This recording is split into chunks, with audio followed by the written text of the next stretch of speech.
Hello दोस्तों, तो आज मैं आप लोगों के लिए एक्सप्लेन करने वाला हूँ टेल्स ऑफ हर्डिंग गॉड्स के एपिसोड 94 को। इस एपिसोड में किन्मू एम्परर यानफेंग का इलाज करने वाला है, मगर इसी बीच उसे ली टियानशिंग का भी सामना करना पड़ेगा। ली टियानशिंग दरअसल एम्परर की बॉडी को कब्जाने की फिराक में रहता है, लेकिन किन्मू इस सिचुएशन में क्या करता है वो देखने लायक है, तो वीडियो एंड तक जरूर देखना। और हाँ, जो चैनल पे नया है वो चैनल को सब्सक्राइब भी जरूर से कर लेना। आप लोग वीडियोस को देखते तो हो मगर सब्सक्राइब करना भूल जाते हो, तो मैं उम्मीद करता हूँ कि आप सब्सक्राइब करना अब नहीं भूलोगे। तो अब एपिसोड की शुरुआत होती है और हम किन्मू को देखते हैं जो जरूरी मेडिसिन को लेके वापस आ चुका था। वो तुरंत ही अब ग्रैनी को आवाज लगाते हुए घर के अंदर चला गया। किन्मू देखता है कि ग्रैनी सी ने एम्परर यानफेंग के डिवाइन ट्रेजरीज को सील कर दिया है, जिस वजह से किन्मू हैरानी के साथ पूछने लगा कि क्या ग्रैनी आपने सच में डिवाइन ट्रेजरीज को सील कर दिया है, जिसपे ग्रैनी सी जवाब देती है कि एम्परर की डिवाइन ट्रेजरीज बहुत ज्यादा क्रिटिकल सिचुएशन में है, इसलिए मेरी सील ज्यादा देर तक काम नहीं करने वाली। जैसे ही सील खत्म होगा वैसे ही एम्परर की डिवाइन ट्रेजरीज ब्लास्ट कर जाएंगी, तो इसलिए तुम्हें जो भी करना है जल्दी करना। जो सुनते ही किन्मू कहने लग चुका कि इस बात की अब आपको चिंता करने की कोई जरूरत नहीं, क्योंकि जब तक एम्परर सांस ले सकते हैं तब तक उन्हें ठीक करना मेरे लिए मुश्किल नहीं है। जो सब कहते हुए वो ग्रैनीसी से कहता है कि जब वो मेडिसिन मांगे तो उसे मेडिसिन दे देना। ये सुन के ग्रैनीसी तुरंत ही मेडिसिन लाने चले गई, और वहीं किन्मू अपने नीडल्स को एम्परर के एक्यूपंक्चर पॉइंट्स पे सेटअप कर रहा था। जिसके बाद वो कहने लगता है कि फिलहाल तो डायरेक्टली एम्परर को मेडिसिन देना इम्पॉसिबल है, इसलिए मैं एक्यूपंक्चर्स का यूज करने वाला हूँ मेडिसिन को बॉडी में भेजने के लिए। मुझे यकीन है कि इस मेथड में कोई परेशानी नहीं आएगी और काम भी होता रहेगा। उसके ये कहते साथ ही ग्रैनीसी उसे मेडिसिन दे चुकी, तो किन्मू मेडिसिन को बड़े ही स्मूथ तरीके से नीडल्स के सहारे एम्परर की बॉडी में भेजने लगा। ये सब जब किन्मू कर रहा था तब सूरज भी ढल रहा था। सूरज को ढलता हुआ देख ग्रैनीसी काफी ज्यादा परेशान नजर आ रही थी, क्योंकि उन्हें डर था कि ली टियानशिंग बाहर आने के बाद किन्मू को चोट न पहुंचा दे। रात होने की वजह से किन्मू ने कैंडल्स को जला लिया ताकि रात होने के बाद भी रोशनी बरकरार रहे। अब रात होने तक मेडिसिन खत्म हो चुके थे, इसलिए किन्मू ग्रैनीसी से मेडिसिन मांगने लगा, मगर मुड़कर देखने पे पता चला कि ग्रैनीसी तो यहाँ पे मौजूद नहीं है। उतने में ही तेज तेज हवा चलते हुए लांटेन्स बुझ गए, खिड़कियों के दरवाजे भी अचानक से हिलने लगे। अब अचानक से तेज हवा चलते हुए देख किन्मू भी समझ चुका था कि अब यहाँ पे क्या होने वाला है। उतने में ही उसे ग्रैनीसी की आवाज आई, जो अजीब तरह से उसका नाम पुकार रही थी। वो कह रही थी, क्या तुम मुझे ढूंढ रहे हो? ये बात सुनते साथ ही किन्मू कहने लगता है कि ये ग्रैनीसी नहीं है, लगता है ग्रैनीसी की बॉडी पे ली टियानशिंग ने कब्जा कर लिया है। दरअसल ग्रैनीसी ने ली टियानशिंग के साथ एक डील किया था, और वो ये था कि दिन के वक्त ग्रैनीसी बॉडी को कंट्रोल करेंगी और रात के वक्त ली टियानशिंग बॉडी को कंट्रोल करेगा। अब किन्मू ली टियानशिंग से कहने लगा कि तुम भी मेरी ही तरह डीमन कल्ट के मास्टर हो, तो भला ये सब करने का क्या मतलब? क्या ये सब करना तुम्हें शोभा देता है? जिसपे ली टियानशिंग कहने लगा कि ये बात तो तुमने बिल्कुल सही कही है, मगर बात ये है ना कि अब मैं मर चुका हूँ, इसलिए अब मैं डीमन कल्ट का मास्टर नहीं रहा। वैसे मैं तुम्हारे क्वेश्चंस का आंसर क्यों दे रहा हूँ? मैं अब जबकि कल्ट का मेंबर नहीं रहा तो तुम मुझसे क्वेश्चन नहीं कर सकते। जो कहने के बाद वो अपने डेविल वाले कैरेक्टर में आते हुए कहने लगा कि एम्परर को मेरे हवाले कर दो। अगर तुम ऐसा नहीं करते हो तो एम्परर के साथ साथ तुम भी मारे जाओगे। मैं अब यहाँ पे एम्परर बनना चाहता हूँ, तो चलो अच्छे बच्चों की तरह मेरी बात मान लो। जो सब कहते हुए ली टियानशिंग अंदर आने लगा। अंदर आते वक्त वो डिमोनिक ऑरा भी रिलीज कर रहा था। यहाँ किन्मू सोचने लगता है कि ली टियानशिंग को मुझे रोकने का कोई तरीका सोचना होगा। अगर एक्यूपंक्चर्स का काम बिगड़ गया तो सारी मेहनत पानी में चली जाएगी। यकीनन ली टियानशिंग का भी कोई वीक स्पॉट होगा, मुझे बस उसे उलझाने के लिए उस वीक स्पॉट को टच करना है। अभी उसका ये कहना ही था कि तभी किन्मू को एक बहुत ही टेरिफाइंग डिमोनिक प्रेशर फील होने लगता है। यहाँ उसे देखकर ऐसा लग रहा था जैसे कि उसे डिमोनिक ऑरा से बाइंड किया जा रहा हो, मतलब कि उसे बांधा जा रहा हो। अब यहाँ इस डिमोनिक ऑरा को फील करते साथ ही किन्मू घबरा जाता है और कहने लगता है कि ये तो बहुत ही टेरिफाइंग डिमोनिक ऑरा है। तो ऐसा होता है डेविल पाथ के ग्रैंड मास्टर का प्रेशर। अभी वो यहाँ पे ये सोच ही रहा था कि तभी ली टियानशिंग किन्मू के पीछे आ गया और वो कहने लगा, अगर तुम मुझे एम्परर नहीं दोगे तो मैं खुद ले लूंगा। जो कहते हुए वो अटैक करने जाने लगता है, मगर उतने में ही किन्मू जोर लगाते हुए एम्परर की बॉडी में नीडल घुसा चुका। ऐसा करने की वजह से किन्मू के मुंह से खून भी निकलने लगता है। यहाँ खून तो मुंह से जरूर निकला था, मगर साथ ही साथ ये पूरी जगह भी चेंज होने लगी। इस जगह में अचानक से हरियाली फैलने लगती है। इधर एम्परर के पीछे भी एक ट्री अपीयर हो चुका था। ऐसा लग रहा था कि जैसे अब ये घर एक मिनी गार्डन बन चुका हो। अब ये चीज देखते ही ली टियानशिंग हैरानी से कहने लगता है कि ये तो अर्थ क्रिएशन टेक्निक है। जो कहने के बाद उसने अटैक नहीं किया और फिर वो पीछे हट जाता है, जिस वजह से किन्मू भी थोड़ा सा रिलैक्स हो चुका। अब ली टियानशिंग कहने लगता है कि डीमन कैनन के अर्थ एलिमेंट टेक्निक को इस तरह से यूज करना वाकई में कमाल की चीज है। पहले अर्थ टेक्निक का यूज करो ताकि अर्थ की मदर ची पावर को एक्सट्रैक्ट कर सको। फिर उस ची पावर को एम्परर की बॉडी में ट्रांसफर करो ताकि ची पावर प्रिमोडियल स्पिरिट को नरिश कर सके। सच में ये कमाल का तरीका है, मगर इस टेक्निक को इस तरह से यूज करना डीमन कल्ट के शान के खिलाफ है। भले ही इससे लोगों को बचाया जा सकता है, लेकिन ये सरासर गलत है। मुझे लगा नहीं था कि कोई आगे चल के इस टेक्निक को इस तरह से भी यूज करेगा। तुमने तो डिमोनिक टेक्निक को एक मजाक बनाकर रख दिया है। ये सुनते साथ ही किन्मू मन ही मन सोचने लगा कि एक मर्तबा एंसेस्टर ने उससे कहा था कि ली टियानचिंग कल्टीवेशन के लिए बहुत ज्यादा ऑब्सेस्ड है, जिस वजह से वो डेविल पाथ को फॉलो कर पड़ा। लगता है वो बात बिल्कुल सही है। जो कहने के बाद किन्मू एम्परर को हवा में लटका चुका। फिर वो यहाँ पे स्पिरिचुअल क्रिएशन टेक्निक का यूज करने लगता है ताकि वो एम्परर के हिडन चोटों को ठीक कर सके। जो देखते हुए ली टियानचिंग कहने लगता है कि तुम इस टेक्निक को भी गलत तरीके से यूज कर रहे हो। इस टेक्निक को तुम इस तरह से यूज नहीं कर सकते। अभी उसका ये कहना ही था कि तभी किन्मू ghost and god creation technique का भी यूज करते हुए एम्परर की सोल को स्टेबलाइज करने लग चुका। जो देख के ली टियानचिंग दोबारा से डिसअपॉइंट हो गया। फिर वो एम्परर की सोल को देखते हुए कहने लगा कि तुमने डिमोनिक टेक्निक को खिचड़ी बना दिया है। तुम हर एक टेक्निक को अजीब तरह से मिक्स करते हुए खिचड़ी की तरह बना दे रहे हो। जो सब कहते हुए ली टियानचिंग हैरान दिखाई दे रहा था। वो यहाँ पे मुस्कुराते हुए पेड़ पे बैठ गया और कहने लगा कि इंटरेस्टिंग, तुम डिमोनिक टेक्निक को राइचियस टेक्निक की तरह यूज कर रहे हो। इस तरह से कल्टीवेशन तो स्लो हो जाती है, मगर जो ताकत होती है वो स्टेबल रहती है। यहाँ हर किसी का एप्टीट्यूड उसके बर्थ से ही डिसाइड हो जाता है। मरने तक वो एप्टीट्यूड सेम रहता है, मगर तुम तो एप्टीट्यूड को ही चेंज करने पे तुले हुए हो। तुम्हारे तरीके तो सच में बहुत ज्यादा खतरनाक और रूथलेस है। जो सब कहते हुए सुबह हो गई, जिस वजह से ली टियानचिंग की अपीयरेंस फेड होना शुरू हो चुकी। तो वो तुरंत ही किन्मू से कहने लगा कि आज रात तो तुमने कई सारे टेक्निक्स लॉन्च करके खुद को और एम्परर को बचा लिया, मगर जरूरी नहीं कि आने वाली रात भी सेम हो। मैं तुम्हारी चाल अब समझ चुका हूँ, इसलिए देखते हैं तुम अगली रात मुझे कैसे फंसाते हो। तो तैयार रहना अपने एम्परर के साथ मरने के लिए। मैं बहुत ही जल्द वापस आऊंगा। जो सब कहते हुए वो यहाँ से चला जाता है, जिसके बाद ग्रैनीसी बॉडी को कंट्रोल कर लेती है। फिर वो फिक्रमंद होते हुए किन्मू के पास आ चुकी और पूछने लगी कि क्या उस डेविल ने तुम्हें चोट पहुंचाया। जिस पे किन्मू जवाब देता है कि मैंने क्रिएशन टेक्निक का इस्तेमाल करते हुए उसे भटका कर रखा था, इसलिए उसने मेरे साथ कुछ भी गलत नहीं किया।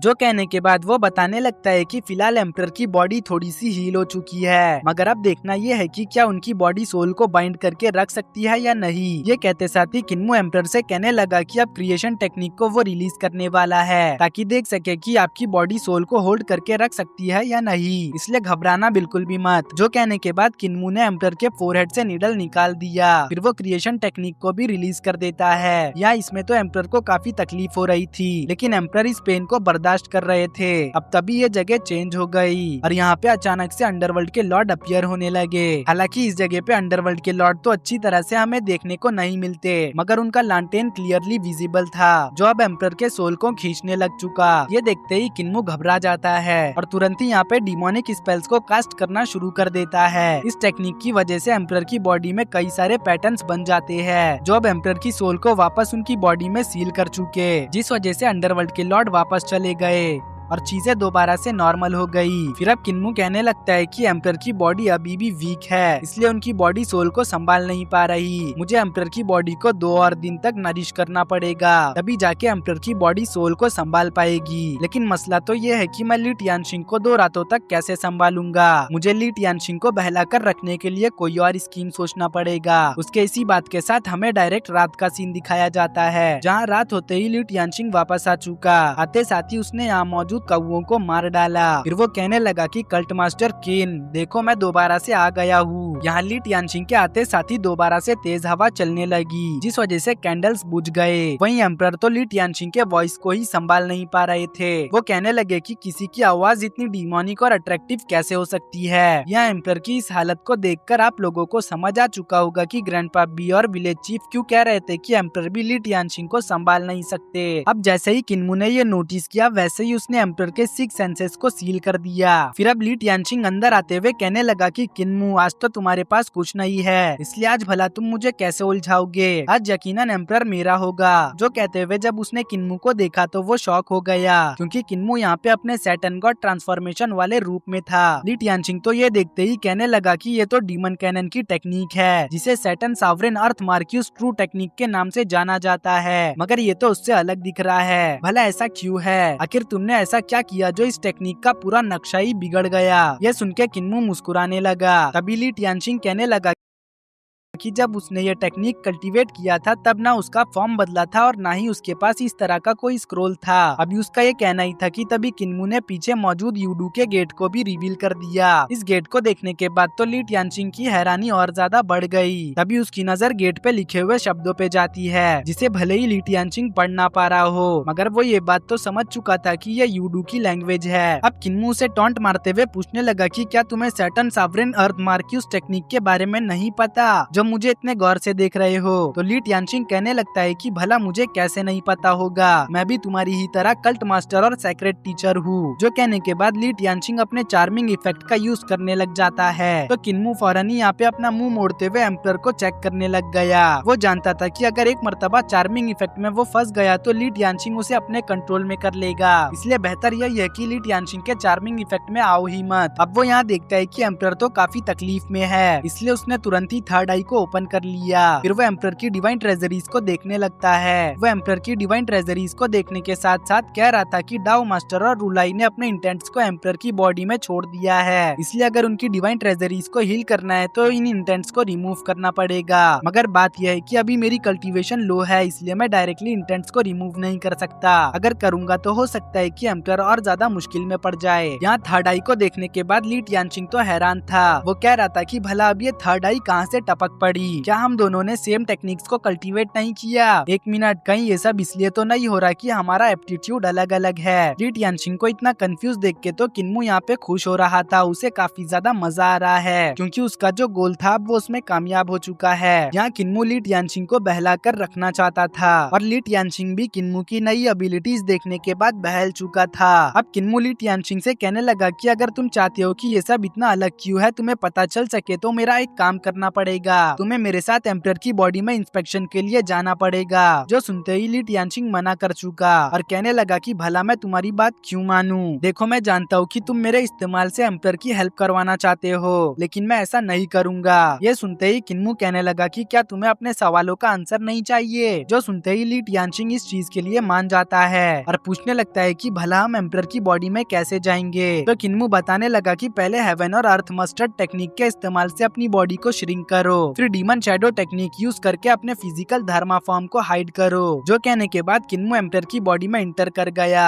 फिर जब उसने देखा कि ली टियानचिंग नहीं आ रहा तो फिर वो उसे उकसाने लगा। वो कहने लगा कि अब ये मत कहना कि तुम्हें ये टेक्निक नहीं पता। जो सुनते ही ली टियानचिंग मुस्कुराते हुए कहने लगता है कि मुझे सब कुछ पता है। ये कहने के बाद वो भी अपनी बॉडी को श्रिंक करते हुए सीधा एम्पर की बॉडी में चला गया। या अंदर की तरफ दोनों जन एम्पर के स्पिरिट एम्ब्रियो में आ चुके थे। अंदर आने के बाद किन्मू कहने लगता है कि स्पिरिट एम्ब्रियो तो डिस्ट्रॉय ही होने वाला है, मगर ग्रैनी सी की वजह से अभी तक ऐसा नहीं हुआ। एम्पर के डिवाइन ट्रेजरीज के अंदर खून ही खून था। अब कुछ दूर आने के बाद किन्मू और ली टियानचिंग को डाउ मास्टर का डाउ शॉट दिखाई देता है। डाउ शॉट ने इस जगह पे एम्पर के ड्रैगन स्पिरिट को इंजर्ड करके रखा हुआ था। अब डाउ शॉट को देखते साथ ही ली टियानचिंग ने उसे पहचान लिया और कहने लगा कि अच्छा तो डाउ मास्टर ने एम्पर को घायल किया है। ये शॉट इंटेंट्स तो अब तक एम्पर के डिवाइन ट्रेजरीज को खत्म कर चुके होते, लेकिन ग्रैनी सी के थ्रेट्स की वजह से ऐसा नहीं हुआ है। जो सुनते ही किन्मू कहने लगता है कि जैसा कि तुम सब कुछ जानते हो तो क्यों ना तुम इन शॉर्ट इंटेंट्स को रिमूव करो। ये बात सुनते साथ ही ली टियानचिंग गर्म हो जाता है और कहने लगता है कि क्या तुम मुझे ऑर्डर दे रहे हो? जिसपे किन्मू उससे कहने लगा कि पहले जो तुमने देखा था वो ग्रैंड यूनिफिकेशन टेक्निक को कंप्लीट करने का कमाल था, मैंने वो तुम्हें फ्री में दिखाया। मैं प्रेजेंट टाइम का कल्ट मास्टर और सेक्रेट टीचर हूँ, मैं यूं ही किसी को भी फ्री में लेक्चर नहीं देता। तुमने मेरी टेक्निक्स देखी है तो ये लेक्चर के बराबर ही हुआ, मतलब कि देखा जाए तो तुमने सेक्रेट टीचर का लेक्चर फ्री में अटेंड किया। मैं जानता हूँ कि हर डीमन कल्ट का मास्टर खुदगर्ज होता है, वो कभी भी दूसरों का एहसानमंद नहीं होता, इसलिए मुझे उम्मीद है कि तुम भी यहाँ पे मेरे लिए कुछ करोगे। वैसे अगर तुम ऐसा ना भी करो तो मैं कल सुबह ग्रैनी को बोल के इन शॉर्ट्स को रिमूव करवा लूंगा। जो सुनते ही ली टियानचिंग फिर से किन्मू की बात में फंस जाता है। अब वो यहाँ पे एक डिमोनिक टेक्निक का यूज करते हुए एक सीलिंग ऑर्ब को क्रिएट कर लेता है, जिसके बाद वो इसका यूज करते हुए डाउ मास्टर के शॉर्ट इंटेंट्स को इसमें कलेक्ट करने लगा। यहाँ कुछ ही देर में स्पिरिट एम्ब्रियो के अंदर के सॉड इंटेंट्स रिमूव हो गए थे।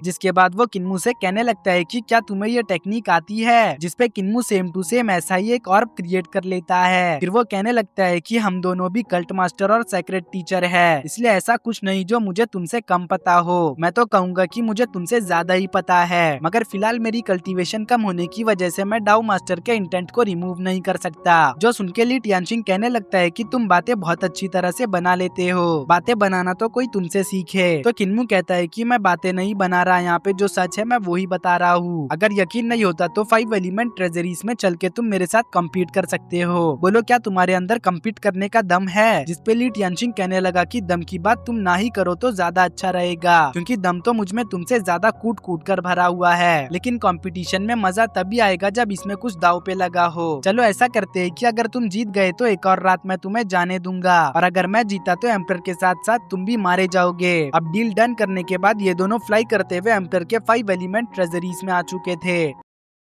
यहाँ किन्मू को पता चला कि रूलाई ने एम्पर के ट्रेजरी को सप्रेस करने के लिए 5 धर्म आइडल्स का यूज किया है। इस चीज को देखने के बाद ली टियानशिंग मुस्कुरा रहा था। उसे तो लग रहा था कि अब कंपटीशन को वो ही जीतेगा, इसलिए अब वो यहाँ पे एक लोटस को बनाते हुए उससे रूलाई के आइडल फॉर्म्स को डिस्ट्रॉय करने लग गया। साथ ही में वो कह रहा था कि रूलाई इससे ज्यादा और कुछ नहीं कर सकता। अब ये देखते ही किन्मू कहने लगता है कि ये तो रेड लोटस डिमोनिक हार्ट मंत्रा है। जो देख के ली टियानशिंग पूछने लगा क्या तुम्हें ये आता है, जिसपे किन्मू परफॉर्म करते हुए कहने लगा कि आज से पहले मैंने कभी भी इसे ट्राई नहीं किया, लेकिन अब जो भी है वो तुम्हारी आंखों के सामने है। यहाँ किन्मू के रेड लोटस को देखते साथ ही ली टियानशिंग मनी मन कह रहा था कि रेड लोटस की पावर तो कम है, लेकिन जो इसके अंदर प्योरनेस है वो मेरे ची एनर्जी के लोटस से ज्यादा है। दरअसल ऐसा इसलिए है क्योंकि किन्मू ने लोटस क्रिएट करने के लिए क्यूआई एनर्जी का नहीं बल्कि कार्मिक फायर का यूज किया है। दोस्तों यहाँ पे क्यूआई एनर्जी और ची पावर दोनों सेम है, तो आप कंफ्यूज मत होना। इधर ली टियानशिंग अभी भी सोच में डूबा हुआ था। वो सोच रहा था कि अगर मैं इस तरीके को किन्मू से सीख लेता हूँ तो ये मेरे कल्टीवेशन को एक स्टेप ऊपर ले जा सकता है। जो सोचने के बाद ली टियानशिंग किन्मू से कहने लगा कि इसे ड्रॉ समझो, चलो अब नेक्स्ट लेवल पे जाके कम्पीट करते हैं। जो कहने के बाद ये दोनों 6 डायरेक्शन ट्रेजरीज में आ चुके। इस ट्रेजरी की हालत तो पहले वाले ट्रेजरी से भी ज्यादा खराब थी, इसलिए ली टियानशिंग कहने लगा कि एम्परर की डिवाइन ट्रेजरीज तो लेयर बाय लेयर ब्रोकन है, मतलब कि हर ट्रेजरी पिछले वाले ट्रेजरी से ज्यादा खराब है। वो कहने लगता है कि 6 डायरेक्शन का तो ये हाल है कि कभी भी डिस्ट्रॉय हो जाए। सच कहूँ तो अब एम्परर को बचा के कोई भी मतलब नहीं, क्योंकि बच जाने के बाद भी एम्परर कल्टीवेशन नहीं कर पाएंगे। इवन कि वो तो एक नॉर्मल पर्सन की तरह भी जिंदगी नहीं गुजार पाएंगे। वो यहाँ पे पूरी तरह से ठीक होने के बाद भी हैंडीकैप रहेंगे।